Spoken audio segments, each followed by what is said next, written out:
Hello and welcome to this new video podcast on YouTube. I'm so excited for this new series all about success stories. We've got some amazing guests for you, and tonight's guest is psychosexual therapist and body confidence expert Serena Novelli. Welcome to the studio, Serena. Hello. Hi. It's a big Thanks mouthful, for isn't it? It's like, I can't even spell it. I was like, how do you pronounce it? This interests me so much. I want to know everything all about what is a psychosexual therapist, and how did you become one? Wow. So a psychosexual therapist is a therapist that specializes in sexuality, and anything to do around relationships and sex. And why did I decide? Well, I've always been a little bit kinky, I guess, a little bit naughty. Oh, I love that. um, Good. so I I've think always as women, dabbled like sometimes we're a bit nervous to say that, aren't we? But with it's about owning your sexuality, isn't it? And it. being, and we do have needs and desires, and yeah. Yeah, I think that's the thing. I think it's so taboo. I remember being small and being really embarrassed and like hiding behind the curtains if my mum and dad were watching something where people were like, kissing. Even if it was like something like Neighbours or Home and Away, or EastEnders, Yeah. like as soon as they would kiss, I'd be like so embarrassed. And I guess I started to delve into that and wonder why that is. And there's so much um there's so much pressure and taboo around, or stigma around, sex and sexuality, that I think it just really intrigued me. And so yeah, I've spent years like studying, researching, looking at all of the different um, ways in which um, a person can like be guilt ridden or shame ridden around their sexual desires or their fantasies. And so yeah, so I just, Yeah, I social think for script me, growing up important. in a household and with a family who were really religious, I think that Mhm. affected me in that way. And I certainly remember the same, feeling really embarrassed around things like that. And like my parents would never spoke to me about sex or anything like that. So I think it's only been as an adult that, I've sort of had to go on my own journey to sort of realize that it's actually okay to have desires and wants, Yeah. and be able to express that in a relationship as well, and it's healthy. Yeah, and I think that's the missing piece usually in a relationship is the communication. So we're so fixated and so worried about what somebody else might think of us, or when we share our desires, that we keep it to ourselves, then it becomes that dirty secret, right? That we all know. Like if you think about sex, or like like the taboo of it, like it's like that dirty secret, or it's the hidden pieces that we don't share. But yeah, it's the most natural experience, because we all do it, otherwise we wouldn't be able to reproduce, right? And so everybody does it. And so, but yet we are scared to talk about it. Yeah. And Yeah. so I guess I love that you said this. I was just going to get my notes, but you said you're a personal hype woman, and I thought, yeah, that rings true. Because I've known you for a while now, and certainly that's what comes across from you. Yeah. And reigniting desire, confidence, and connection, Yeah. and helping especially female, identifying people to realize that they're worthy of being seen, desired, and deeply loved. I Yes. really love that. Yeah. It's so important. And the reason why, well, I guess I don't just work with women. I work with men too, and actually, the majority of my clients at the moment are male. Yeah, I feel really passionate about supporting women and AFAB individuals being able to connect to their sensuality, to their femininity, because we suppress it, and we're told mix like messages in the media, like we need to show up feminine, but yet we need to be a little bit masculine. We need to be sexy, but then if we're sexy, am I allowed You're to say too that? sexy. You're Yeah. too sexy. I was going to say the S word, but then I thought I better not. And so we're always, we don't know what path we're supposed to really take, and actually Mm. and the social scripts that come into it, so like religion, stories that we hear with our peers in school and growing up, our teachers, our parents, just everywhere we go, we're being fed a story. And then when we're really small, like with everything, we start to form our own belief systems around other people's stories. And so a lot of the time, the stories we tell ourselves and the things that block us from being able to express who we are at our core are layers of storytelling that have been put upon us by Mm. others. Some of that keep us safe, but we need to figure that out. And I feel that that's so important. And so when I Yeah. work with women, that's what I'm trying to pull out, is what is it at your core? What ignites you? What lights you up?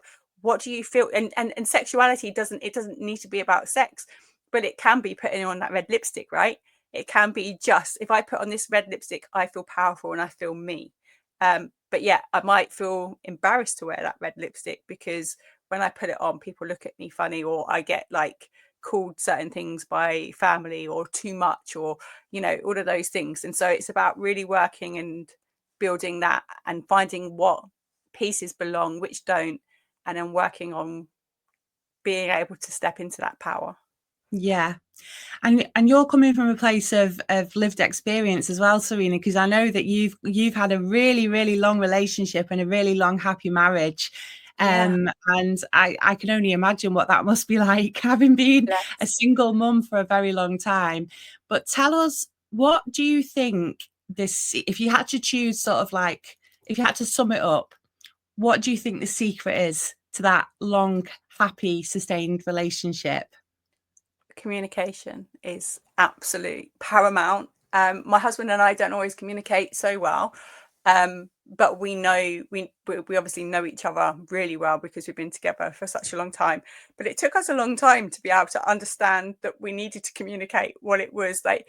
He's Italian, and I grew up with two Scottish parents that taught me to be tough as old boots and not let anybody walk over me. So we butt heads. We do butt heads.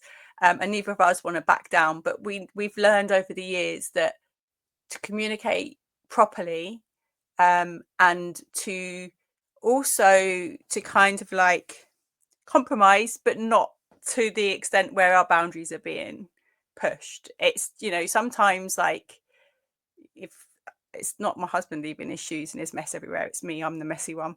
But like if I've left a mess, he might just pick it up and put it away, and sometimes he'll say to me, Serena, you need to pick that mess up, like, and so if he didn't tell me that and I just left it, he'd soon get annoyed with me leaving my mess Start to everywhere. build up that resentment. Yeah. And so Yeah. communication is super important. um Yeah. and going on dates and we've got 5 children, Mhm. and so it's hard to get that alone time. Our children range from 29 to 9, so we've always had kids around us, and so having little moments where it's just us is important as well.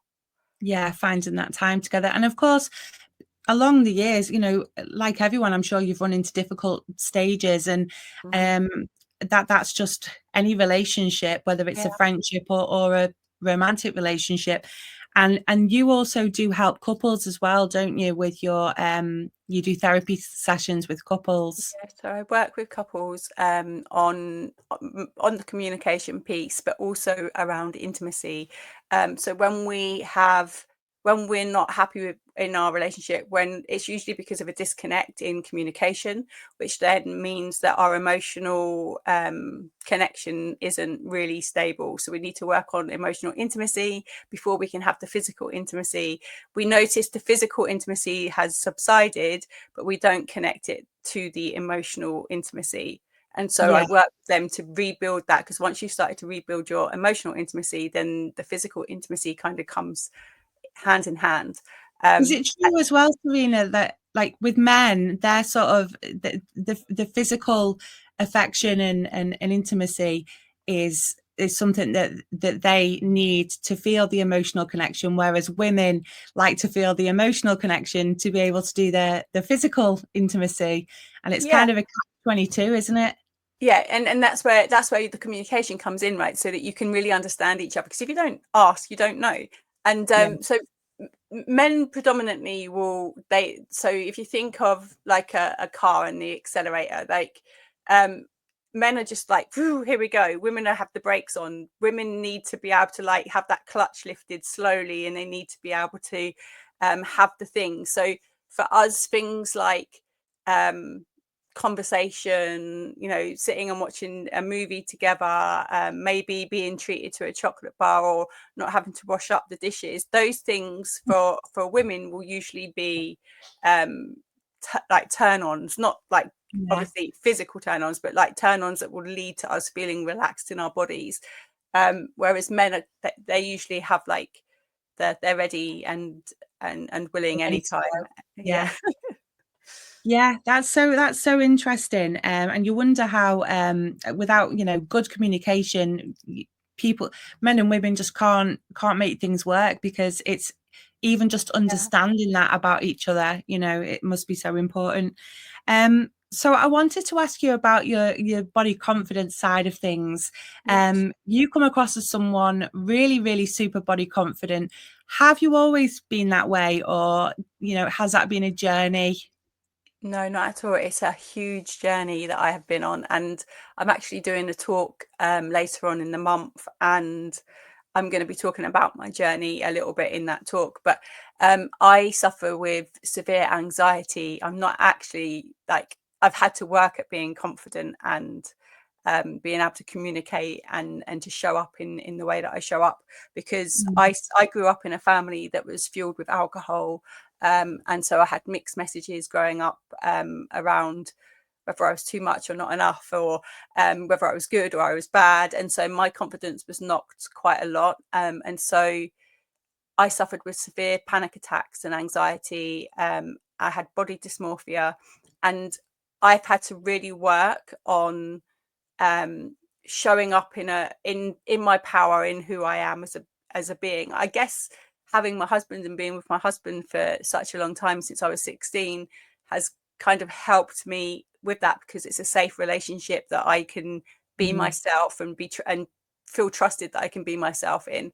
But it wasn't until my daughter, who's 23 now, and when she was about 3, so I have been working on it for about 20 years, she she was mimicking me, my actions in the mirror, and Right. I caught her doing it.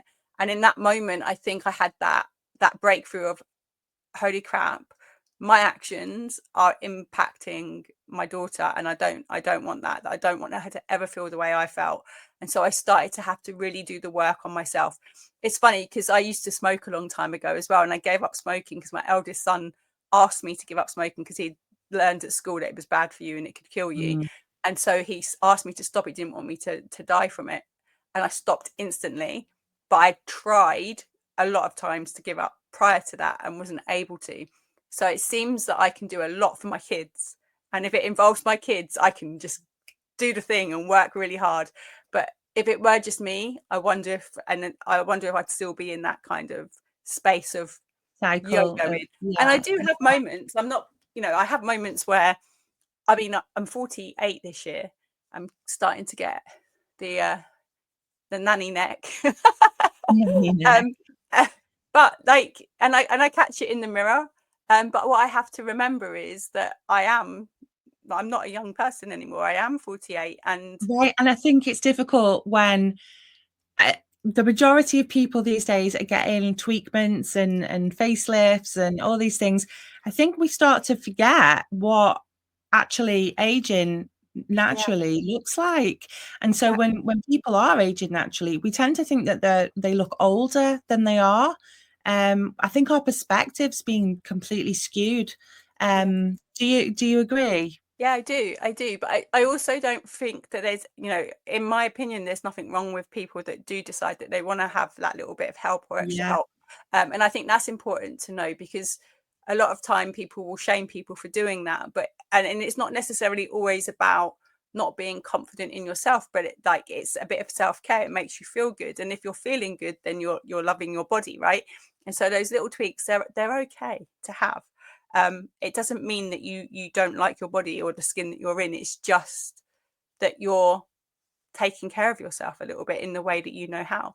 But I do think that, like, if you think about Pamela Anderson at the moment, and like the way that, like, she's obviously had lots of work throughout the years, but she's turned to a more natural state now. She's, you know, she's not wearing the makeup, she's showing up naturally, and the stick that she's getting over social media and in the media, it just shows you that when she was young and she was having all of the surgery, like, she was being judged for that. Now she's being judged because she's embracing her age, and so we cannot win no matter I what guess, we do. we just can't seem to We win. can't win. Yeah, no, I agree with you as well. I mean, I have Botox, and I have had my lip filler done as well, a couple of times, not for a long time now. But the thing I always say to them is, I want to try and still look as natural as I can, but just with some little A little bit of help. little tweaks. Yeah, A little yeah. bit. So I have nothing against anyone who wants to do those things either. But I think, yeah, I do think that sometimes we see it so much that we have started to forget what naturally, you know, what naturally aging looks like. And yeah, I just think you're right. Women will get criticized either way, whatever we do. And it's just, and whereas men seem to get praised as they get older, and you know, silver fox and all Silver that. foxes, yeah. I battled with myself with my hair. Like, this is pretty much my natural color now. I mean, I've just put like it's like a purple toner on it just to take the brassiness out. But this is kind of like, it's kind of like a white kind of gray color. And I actually have started to really love this color now. But you know, for a long time I was like still dyeing my hair blonde all the time, thinking that I looked old if I had it my natural color. Yeah, but now I've sort of come to terms with it, and it's so much easier just sticking a I quick have comb. I mean, I don't mind them being grey, but I do like a fresh colour on my hair. Yeah, But yeah, if I want, it's funny, isn't it? Because it's going back to being young and being told and witnessing the stuff on social media and what we should look like. Not social media. We didn't have social media. I we didn't meant have it. normal TV, Magazines we had. magazines or telly, like 3 channels maximum. But we were always fed, like, you know, like Kate Moss, Pamela Anderson, like, this is how you should look. And then, but we don't look like that because we hadn't had the enhancements, or you know, we hadn't got the money to do the things that they're doing. One of my idols is Jennifer Lopez, and I'm sure she's 56 now. I'm sure that's how old she is. Apologies to JLo if she's younger than that, but If she's she's around. watching this, She's, yeah, I mean, she will be. She absolutely will be. will be, obviously. But yeah, I think she's 56 or 55 or somewhere She around looks there. absolutely incredible. She works incredibly hard, doesn't she? Yeah. On her body, and you know, on her health and stuff like that. And it really does show. She does look absolutely amazing. She looks absolutely stunning. And my mum, when my mum passed, she was 59, which isn't that much further along in Wow, that's age. young, isn't it? And my mum looked way older than JLo looks. But I think that's, again, that's lifestyle, that's health, you know, looking after your body. But also she's got the money to have the nutrition and to have the people to support her in doing all of the right things as well. That's so So you true. have to weigh that out when you're looking at yourself and you're looking at your body and you're judging yourself against somebody else. Their circumstances are completely different to yours. They might have more wealth. They might have access to tools that you don't have. And so you need to look at yourself as who you are in this moment, and kind of learn to accept that, even if you're working towards something. Because if you're in acceptance of who you are in this moment, you're more likely to do the work because you're not too busy take better fixating care of on yourself, to be mindful of what you're putting into your body. And I've said this recently, actually, in our Embrace community. And you know, because I've come across some people that really hate themselves and hate their body, and they want to lose weight because they hate the way they look. And I'm kind of saying that whilst you're in that state of mind, you probably are not going to lose the weight that you're trying to lose, because naturally, when we start to love ourselves the way we are and accept ourselves the way we are, we start to look after ourselves better. And as a byproduct of that, we do tend to lose a bit of weight, or, you know, we start to look a bit healthier and our skin starts to improve and everything else. So it is all Yeah, about sort of mindset, and loving absolutely. yourself at Yeah. every stage, isn't it? Yeah, which is why in Love Thy Body Project, people will come in and they will be coming in because it's Love Thy Body Project. They think that it's about losing weight, and it's not at all about losing weight. It's about doing the inner work, because the inner work is the most important. And like you said, once you start doing that inner work and you start to see yourself in a different light, then naturally your body shape will change, because you're taking that care, you're taking time out for you, you're learning to set the boundaries and do all of the things that you need to be Mm-hmm. able to feel like you are learning to love yourself at your core. And Yeah, we hide a lot of that because we've been told that we're not, I've always been loud. I've always been I've always liked to dance and sing and prance about, and always been told that it's too much and I'm in the same. way, or whatever. Me And too. so it kind of gets suppressed, right? Today I found out that I got diagnosed with ADHD today, like officially at 47 Really? Oh, and three how do you quarters. feel about that? Um, I think I've always kind of known, Yeah, and I knew that she would probably say that I was, but I think to be told it feels a little bit weird. Like it didn't feel like it's gonna. I was like, well, what happens now? Like my life should change now, but I know it won't, and I have to do. It's not all just going to be better because somebody told me and I already knew. Um, but had I had support when I was younger with that, yeah, maybe things would be different. And so you've got to, yeah, I don't know. ADHD has made me who I am today, and so I yeah. don't think it would be any better, That's because I how think I I feel about enjoy my my life. ADHD. If someone said to me now, like, "Oh, do you want to go on this medication for it?" I'd be like, "Well, no, because I'm so used to being this way now. I wouldn't." But again, like you say, if I'd have been diagnosed as a child, my life probably would have taken a completely Yeah, different road, because I probably would have got medication. I would have been better at school. It just would have all been so different. But yeah. I think I love the person who I am today, and the path I've taken to get me here has taught me so much. So yeah, it's funny life, isn't it? And yeah, I only found out I had ADHD after my kids started getting diagnosed. Okay, yeah, because there's patterns. My some of my children definitely have, so maybe I should put them through so they get some extra support. Um, because I notice traits that I've got that they obviously have as well. So, Yeah, and there's um, some really amazing, things about having ADHD. Like, I'm so creative and I have so many ideas. I'm an ideas person, so okay. I never find it difficult to come up with ideas for things, but sometimes it's just a lot, isn't it? And it's just It's try and so rein it many back.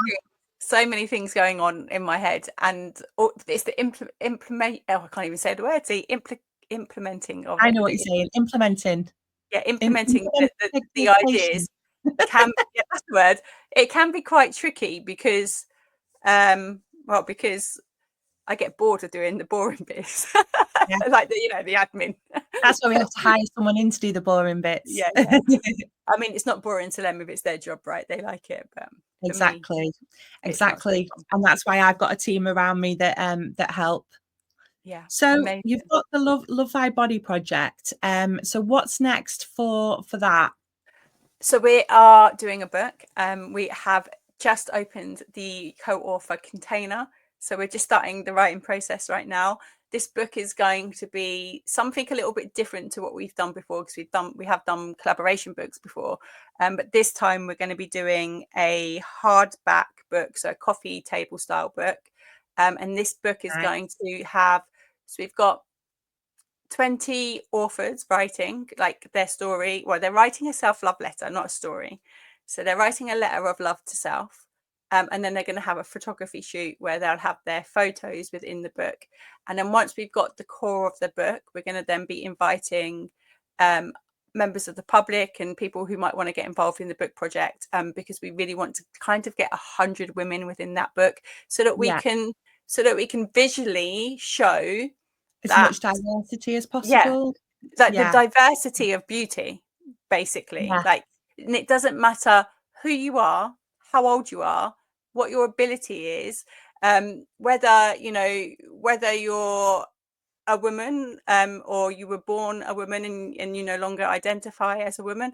Like, we want everybody to be in that book and feel comfortable, whatever your race is, everybody, abilities. Like a So whole celebration yeah, in the book. of beauty, because we are Yeah. all beautiful, and we're going to highlight that through the imagery, but also the letters will be very heartfelt and will obviously connect with the reader as they're reading. And it's going to be documented, and we're going to be filming some of the process, and we've got the people that do my podcast are going to be coming along to the shoot days and interviewing, and they're going to put together a 45-minute, 30-minute, 45-minute documentary, a little mini doc of the process as Ooh, how well. So exciting. very excited for it. And that then will lead into the Confidence to Catwalk, which we did last year, which is where Yeah. we take the models on that journey, and into the ball, which is in December. Yes, in December, and we're coming along to the ball. You I can't are wait. very excited. So so the models that are taking part in the book, they're going to be then taking part in various workshops and stuff. So in the people that are in the book, the women that are in the book, we have free 90-minute Zoom calls that we're working together on to help with that writing process. They'll have like their press pack done for them so that they can go out and share their story their way. And also we have the book launch as well in September, which will be a really beautiful process for them. Excuse me. But they're going to have they'll learn tools along the way with their sessions that they have with me. And are they going to be taking part in the Confidence to Catwalk show? Well, if they want to, If they want to. it's slightly different. We'll open applications for that as well. But the models that were there last year, I've got 6 of them on my moderation team, on my volunteer team, and they are so passionate about what we did last year that they're just like, we can't wait for this year. We're gonna be mentors. We're gonna support them. So it's really good. So I know that the process that we go through is like it really transform. It doesn't matter where they are on the journey either, because they were all at different stages, but they've all taken from it and they've all had the transformational process as they've done that. And then to walk on that catwalk at the end in December in front of that audience, it's just so powerful. And we have a session with dominatrix called Madam Storm, that I have known for a good number of years now, and she takes them through her pussy power catwalk. Like, yeah, it's really cool. You worked with her last year, right? I worked with her last year, and we're working with her again this year. Yeah. Fantastic. Yeah, I very can't wait. excited. I know from personal experience just how powerful it is to go from, I mean, for me personally, I'd come out of like a 7-year really bad marriage. I didn't have any confidence left in myself. I was really overweight, so I was really struggling with the way I looked.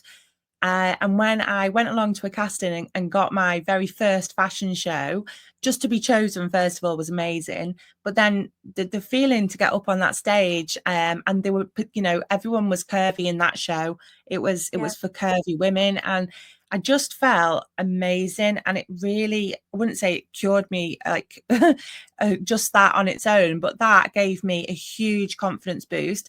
That was Yeah. like the catalyst to me really starting to go on this transformational journey of loving myself again. So Yeah. I know how powerful it can be. That's why we do what we do, and that's Yeah. why I love seeing you work with people. And you know, we're changing lives. It really is Yeah. transforming people's lives. Yeah. And when I was having my assessment earlier on today, that's what I said. Like, I don't want to change what I'm doing. I need support in some way, like with things, but I don't want to change what I'm doing. So I don't want to be suppressed and my creativity to go, because I feel it's Yeah. really important that we get to do these things. And they're things. What I find with women, especially mums, if they've got a business, they will spend their money trying to make their business work. So they'll spend it on mentors, they'll spend it on like things like Canva and you know, all of the tools that we need to create the graphics and to work our businesses.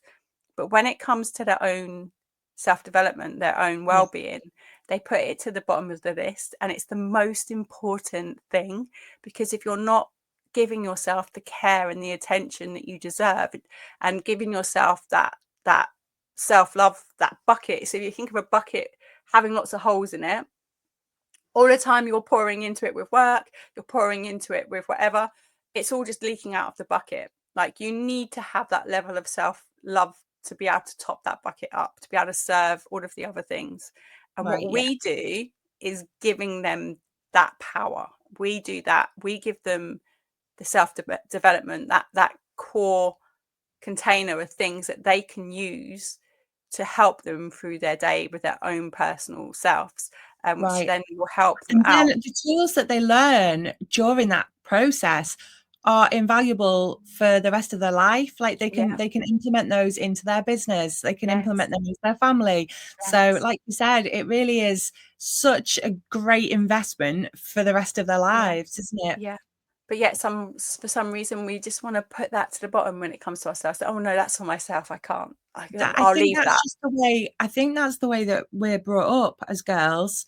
Is, you know, you're good if you put everyone else before yourself. You know, and it's that mindset that we need to change, and it comes with like a lot of guilt at the beginning, doesn't it? I've learned to say no to my children. Like, it's like, I'm Oh, gonna sound like a bad parent. I've got 5 though. I've learned over the time, like, if I've got a bar of chocolate and I want to share it out with them, I'll share it out with them. But usually if I've got a bar of chocolate, they've had sweets, they've had something, and then they might come and say, oh, can I have a bit? I've learned to say no, this is mine, and I'm going to enjoy it without feeling guilty.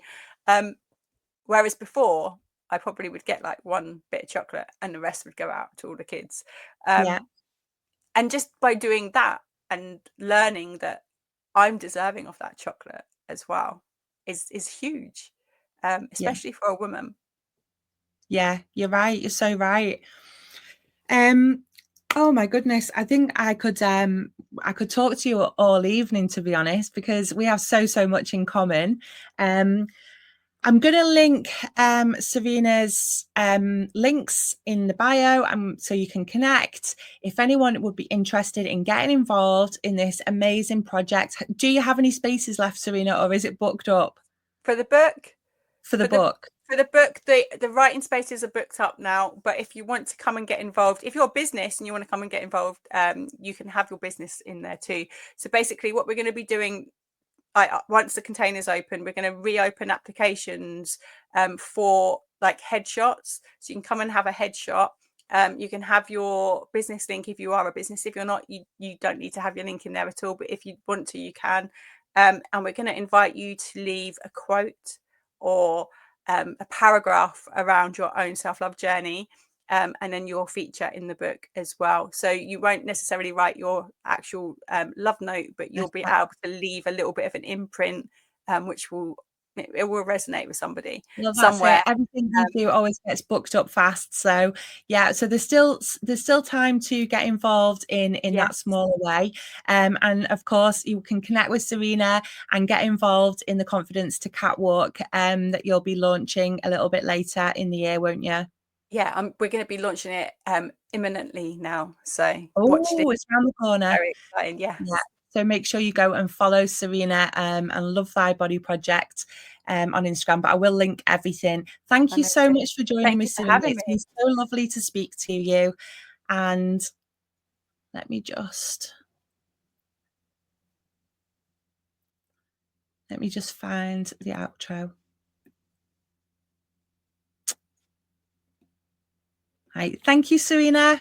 Thank you very much for having today's episode. And don't forget, we love to hear from you and get your feedback. So please do pop a comment, and please don't forget to subscribe and like the video and share it with your friends.